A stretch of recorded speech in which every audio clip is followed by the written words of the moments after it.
Meanwhile, Industry and Commerce Minister Senator Aubin Hill says the government was already in the process of finding new markets for Jamaican manufacturers and exporters. He too was speaking at the launch of Expo Jamaica.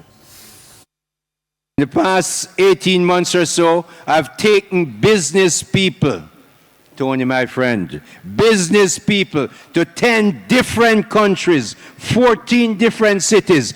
Only 3 were traditional, United States, Canada, and the UK. So now that we're in a place where trading and tariffs are different, we have been preparing the road for our own people.